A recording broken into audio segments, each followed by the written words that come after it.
வணக்கம். இது கணேஷ் சிவா டெக்கின் மற்றும் ஒரு பதிவு. இன்றைக்கி நம்ம பார்க்க போகிற topic neural system. Neural system அப்படின்னா ஃபஸ்ட்டு என்னன்னு பார்த்துப்போம். நம்ம பாடியில் நம்ம செய்யக்கூடிய ஒவ்வொரு செயலுமே, அதாவது நம்ம கண்ணால் பார்க்குறதா இருக்கட்டும், காதால் கேட்குற சவுண்டாக இருக்கட்டும், நிற்கிறது, பேசுகிறது, நடக்கிறது, இதை மாதிரி ஒவ்வொரு செயலையும் நம்மளை செய்ய வைக்கிறது யார் அப்படின்னு பார்த்தீங்கன்னா நம்மளோட பிரெயின் தான். பிரெயின் மட்டும்தான் இதை செய்யுது அப்படின்னு பார்த்தீங்கன்னா இல்லை. பிரெயினோட சேர்ந்த முதுகு தண்டுவடன்னு சொல்லக்கூடிய ஸ்பைனல் கார்டு, அதோடைய சேர்ந்து இருக்கிற நரம்புகள், அதாவது நர்வ்ஸ், இது மூணும் சேர்ந்து தான் நம்மளோட ஒவ்வொரு செயலையும் தீர்மானிக்குதுன்னு சொல்லலாம். இந்த மூணும் சேர்ந்த அமைப்பை, அதாவது இந்த சிஸ்டத்தை தான் நம்ம நியூரல் சிஸ்டம் அப்படின்னு சொல்கிறோம். இப்போ இந்த நியூரல் சிஸ்டத்தில் இந்த நர்வ்ஸோட பங்கு என்ன அப்படின்னு தான் இப்போ பார்க்க போகிறோம். நர்வ்ஸ் அப்படின்னு நம்ம எடுத்துக்கிட்டோம்னா நம்மளோட பாடியில் எந்த ஒரு உணர்ச்சி ஏற்பட்டாலும், அதாவது எந்த ஒரு சென்சிட்டிவ் நம்ம உணர்ந்தாலுமே அதை உடனே பிரெயினுக்கு எடுத்துகிட்டு போகிறது இந்த நர்வ்ஸ் தான். அது மட்டும் இல்லாமல் நம்மளுக்கு ஏற்பட்ட உணர்வுக்கு ஏற்ற மாதிரி நம்ம பாடி என்ன பண்ணணும், ரெஸ்பான்ஸ் பண்ணணும்.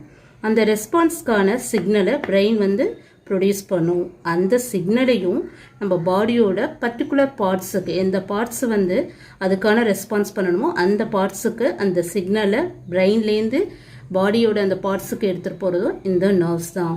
ஸோ இந்த பேசிக் ஃபங்க்ஷன்ஸ் யார் செய்கிறா அப்படின்னு பார்த்தீங்கன்னா இந்த நர்வ்ஸ் தான் செய்யுது. நர்வ்ஸோட இந்த ஃபங்க்ஷனுக்கு காரணம் யார் அப்படின்னு பார்த்தீங்கன்னா அதுக்குள்ளே அதுக்கே உள்ள ஸ்பெஷலைஸ்டு செல்ஸ் இருக்குது.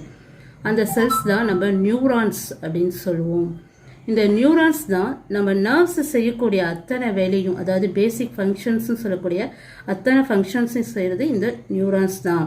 அப்போ இந்த சிஸ்டத்துக்கான பேசிக் ஃபங்க்ஷன் யார் செய்கிறான்னா இந்த நியூரான்ஸ் தான். ஸோ அதனால தான் இந்த சிஸ்டத்தை நம்ம நியூரல் சிஸ்டம் அப்படின்னு சொல்கிறோம். இப்போ இதோட பேசிக் ஃபங்க்ஷன்ஸை இப்போ நம்ம பார்க்க போகிறது basic functions of neurons. Neurons நம்ம பாடியில் 3 டைப்ஸ் ஆஃப் ஃபங்க்ஷன்ஸ் பண்ணுது. அது என்னென்ன அப்படின்னு பார்த்தோம்னா sensory functions, motor functions, autonomic functions. இதில் ஃபஸ்ட்டு நம்ம சென்சரி ஃபங்க்ஷன்ஸ் பார்ப்போம். சென்சரி ஃபங்க்ஷன்ஸ்னால் ஒன்றும் இல்லை, நம்மளுக்கு ஏற்படக்கூடிய ஒவ்வொரு சென்ஸையும் பிரெயினுக்கு எடுத்துகிட்டு போகிறது இல்லையா, இந்த நியூரானோட ஃபங்க்ஷனை தான் நம்ம சென்சரி ஃபங்க்ஷன் அப்படின்னு சொல்கிறோம். நெக்ஸ்ட் ஃபங்க்ஷன் நம்ம பார்க்க போகிறது மோட்டார் ஃபங்க்ஷன். மோட்டார் ஃபங்க்ஷன்னா நம்மளுக்கு ஏற்படக்கூடிய சென்ஸுக்கு ஏற்ற மாதிரி நம்ம பிரெயின் என்ன பண்ணும், நம்மளை ரெஸ்பான்ஸ் பண்ண வைக்கும். அதுக்கு அது ஒரு சிக்னலை ப்ரொடியூஸ் பண்ணும். அந்த சிக்னலை நம்ம பாடியோட பர்டிகுலர் பார்ட்ஸுக்கு இந்த நியூரான்ஸ் டிரான்ஸ்மிட் பண்ணும். இந்த நியூரான்ஸோட ஃபங்க்ஷனை தான், அதாவது இந்த ஃபங்க்ஷனை தான் நம்ம மோட்டார் ஃபங்க்ஷன் அப்படின்னு சொல்கிறோம். மோட்டார்னாவே நம்மளுக்கு தெரியும், நம்மளை இயக்கக்கூடியதுன்னு அர்த்தம். ஸோ அதனால தான் இந்த ஃபங்க்ஷனை நம்ம மோட்டார் ஃபங்க்ஷன் அப்படின்னு சொல்கிறோம். அடுத்து தேர்ட் பார்க்க போகிறது நம்ம ஆட்டோனமிக் ஃபங்க்ஷன். இந்த ஃபங்க்ஷனில் நம்ம பார்த்தோம்னா சில ஆர்கன்ஸ்லாம் நம்ம பாடியில் ஆட்டோமேட்டிக்காக நம்மளோட கான்சியஸ் இல்லாமையே ஆட்டோமேட்டிக்காக அக்யூரேட்டாக அது ஃபங்க்ஷனாக பண்ணிக்கிட்டே தான் இருக்கும். எக்ஸாம்பிள் ஹார்ட்டு, லங்ஸு, கிட்னி, இதை மாதிரி இந்த ஆர்கன்ஸ்லாம் அதோட ஒர்க்கை ஆட்டோமேட்டிக்காக நம்மளோட எந்த கான்சியஸ் இல்லாமையே அக்யூரேட்டாக பண்ணிகிட்டு இருக்கோம். அது காரணம் அதுக்குள்ளே இருக்கிற நியூரான்ஸ் தான். இதனால தான் இந்த நியூரான்ஸோட ஃபங்க்ஷன் நம்ம ஆட்டோனமிக் ஃபங்க்ஷன்ஸ் அப்படின்னு சொல்கிறோம். நியூரல் சிஸ்டத்தை நம்ம 2 டிவிஷனாக பிரிச்சிருக்கோம். இப்போது பார்த்தோம்னா நியூரல் சிஸ்டத்தை central neural system, peripheral neural system அப்படின்னு 2 பார்ட்டாக பிரிச்சிருக்கோம். சென்ட்ரல் நியூரல் சிஸ்டம்னா எதை சொல்லுவோம்னா பிரெயின் அண்டு ஸ்பைனல் கார்டு. அதே பெரிஃபரல் நியூரல் சிஸ்டம் அப்படின்னு பார்த்தீங்கன்னா நர்வஸ், அதாவது இந்த சிஎன்எஸ்லேருந்து வரக்கூடிய அத்தனை நர்வஸும் நம்ம பாடி ஃபுல்லாக அட்டாச்மெண்ட் ஆகிருக்கும். சிஎன்எஸ்னால் என்ன, பிரெயின் அண்டு ஸ்பைனல் கார்டு. அதுலேருந்து நம்மளுக்கு வரக்கூடிய நர்வஸ் எல்லாமே ஃபுல்லாக பாடி ஃபுல்லாக அட்டாச் ஆகிருக்கும். இந்த பார்ட்டை தான் நம்ம பெரிஃபரல் நியூரல் சிஸ்டம் அப்படின்னு சொல்கிறோம். ஏன் இந்த பெரிஃபரல் அப்படின்னு நம்ம சொல்கிறோம்னா அது அந்த ஸ்பைனல் கார்டுக்கும் பிரெயினுக்கும் வெளிப்புறத்தில் இருக்கிறதுனால தான் பெரிஃபரல்னாவே வெளிப்புறம் அப்படின்னு அர்த்தம். அதனால தான் அதுக்கு இந்த நேம் வச்சுருக்காங்க. ஸோ இந்த நியூரல் சிஸ்டம் 2 டிவிஷனாக இருக்குது. ஒன்று சென்ட்ரல் நியூரல் சிஸ்டம், இன்னொன்று பெரிஃபரல் நியூரல் சிஸ்டம். நெக்ஸ்ட் நம்ம பார்க்க போகிறது டைப்ஸ் ஆஃப் நியூரான்ஸ். இப்போ நம்ம நியூரான்ஸ் நம்ம பாடியில் செய்யக்கூடிய ஃபங்க்ஷன்ஸை பொறுத்து அதை 3 கிளாஸஸாக பிரிச்சிருக்காங்க. First afferent neurons, second afferent neurons, third interneurons. இது பேசிக் ஃபங்க்ஷன் நம்மளுக்கு தெரியும். அதாவது ஒரு சென்சிட்டிவிட்டி பாடியில் வந்துட்டுனா உடனே அதை பிரெயினுக்கு எடுத்துகிட்டு போகிறதும், பிரெயினில் அதுக்கு ரெஸ்பான்ஸ் சிக்னல் ஃபார்ம் ஆகிறது பாடியோட பர்டிகுலர் பார்ட்ஸுக்கு எடுத்துகிட்டு போகிறது தான் நியூரான்ஸோட பேசிக் ஃபங்க்ஷன். அதை பொறுத்து தான் இப்போ இதை இங்கே 3 கிளாஸஸாக டிவைட் பண்ணியிருக்காங்க. நம்ம ஃபஸ்ட்டு டைப் நியூரான் பார்க்க போகிறோம், அஃபரண்ட் நியூரான்ஸ். அஃபரண்ட் நியூரான்ஸ்னால் நம்ம இது என்னென்னா நம்ம பாடியில் இப்போ ஒரு சென்ஸ் வந்துச்சுன்னா அந்த சென்ஸை எடுத்துகிட்டு போய் நம்மளோட பிரெயினுக்கு கொடுக்கக்கூடிய இந்த நியூரான்ஸ் தான் நம்ம அஃபரண்ட் நியூரான்ஸ்னு சொல்லுவோம். பட் நம்ம இங்கே சென்சரி ஆர்கன் போட்டிருக்கோம், சென்ஸ்ன்னு போடலை. ஏன் சென்சரி ஆர்கன் அப்படின்னு போட்டிருக்கோம்னா நம்ம சென்ஸை உணரக்கூடிய அத்தனை ஆர்கனையும் நம்ம சென்சரி ஆர்கன்ஸ் அப்படின்னு சொல்லுவோம். ஸோ அதனால தான் இங்கே நம்மளுக்கு புக்லேயும் அதான் மென்ஷன் பண்ணியிருக்காங்க. சென்சரி ஆர்கன்ஸ்லேருந்து சிஎன்எஸ் அப்படின்னா நம்மளுக்கு தெரியும் சென்ட்ரல் நியூரல் சிஸ்டம். இதில் தான் பிரெயின் அண்டு ஸ்பைனல் கார்டு ரெண்டுமே சேர்த்து தான் நம்ம சிஎன்எஸ்ன்னு சொல்லுவோம். ஸோ சென்சரி ஆர்கன்ஸ்லேருந்து சிஎன்எஸ்க்கு எடுத்துகிட்டு போகக்கூடிய நியூரான்ஸை தான் நம்ம அஃபரண்ட் நியூரான்ஸ் அப்படின்னு சொல்லுவோம். இது என்னத்தை இங்கேருந்து சிக்னல் எடுத்துகிட்டு போகுது அப்படின்னு பார்த்தீங்கன்னா சென்ஸை தான். சென்ஸை எப்படி எடுத்துகிட்டு போகுது? ஃபஸ்ட்டு ஒரு சென்ஸ் ஒரு நியூரானில் தூண்டிவிடும், அடுத்த நியூரானை தூண்டிவிடும். அதே போல் இது எப்படி போகும்னா இதேமாரி தூண்டுதலாக போகும். இதை தான் நம்ம இம்பல்ஸ் அப்படின்னு சொல்லுவோம். இங்கே இம்பல்ஸ் அப்படின்னு சொல்லுவோம். இந்த இம்பல்ஸ் எதை எடுத்துகிட்டு போகுதுன்னா சென்ஸ் எடுத்துகிட்டு போகுது. ஸோ அந்த இம்பல்ஸை சென்சரி இம்பல்ஸ் அப்படின்னு நம்ம சொல்லுவோம்.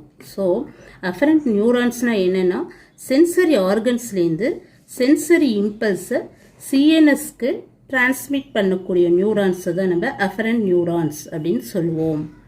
பார்க்கக்கூடியது எஃபரண்ட் நியூரான்ஸ். எஃபரண்ட் நியூரான்ஸ் அப்படின்னா என்னென்னா நம்ம சொன்னோம் இல்லையா, நம்மளுக்கு ஒரு சென்ஸ் வந்துச்சுன்னா அந்த சென்ஸை சிஎன்எஸ்க்கு ஒரு அஃபரண்ட் நியூரான்ஸ் எடுத்துகிட்டு போகும்.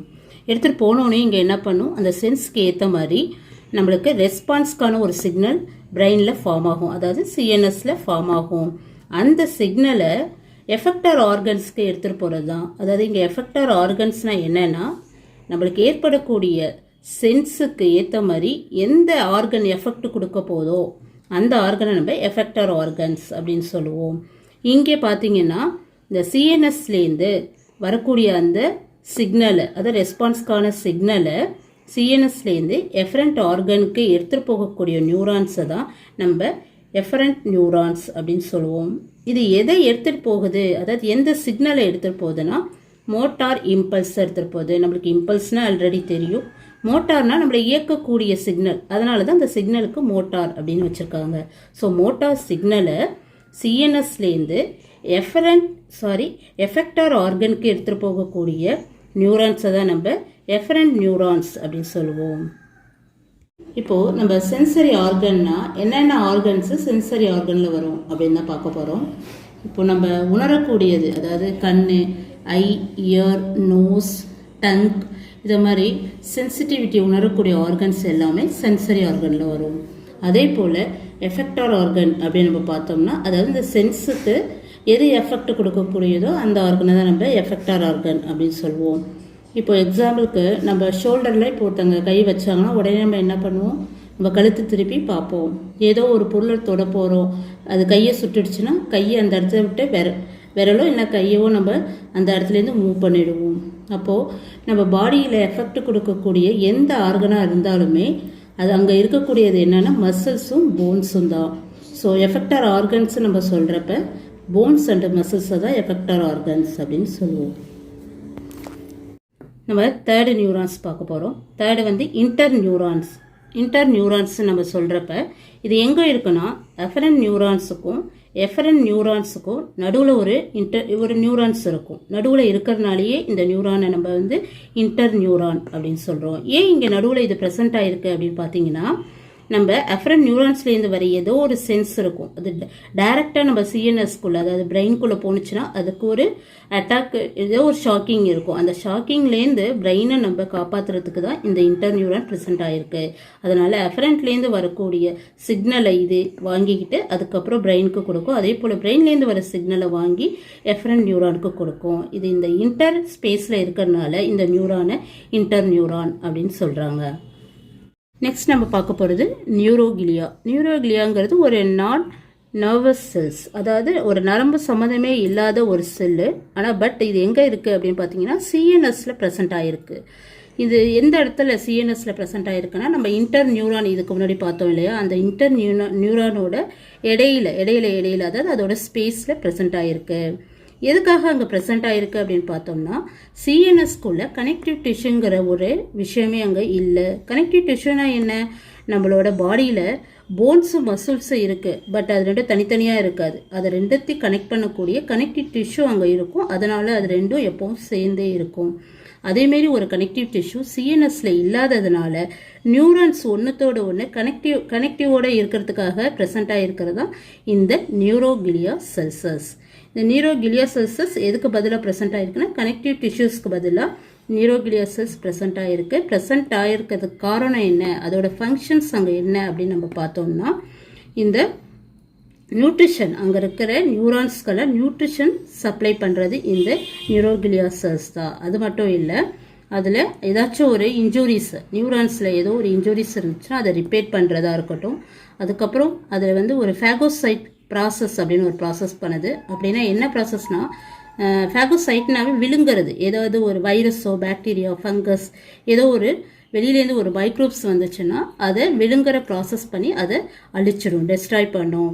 இதை தான் ஃபேகோசைட் ப்ராசஸ் சொல்கிறோம். அப்போது இந்த நியூரோகிலியா செல்ஸ் அதுக்குள்ளே என்ன ப்ராசஸ் பண்ணுதுன்னா 3 இம்பார்ட்டண்ட்டான ப்ராசஸ் பண்ணுது. ஃபஸ்ட்டு ஒன்று நியூட்ரிஷன் கொடுக்குது நியூரான்ஸ்க்குலாம், இன்னொன்று ஏதாவது இன்ஜுரி இருந்தால் ரிப்பேர் பண்ணும், தேர்டு ஃபேகோசைட் ப்ராசஸ் பண்ணுது. இது 3 தான் இந்த நியூரோகிலியோட ஃபங்க்ஷன்ஸ். உங்களுக்கு பிடிச்சிருந்துச்சுன்னா லைக் பண்ணுங்கள், ஷேர் பண்ணுங்கள், மறக்காமல் சப்ஸ்கிரைப் பண்ணுங்கள். தேங்க்யூ.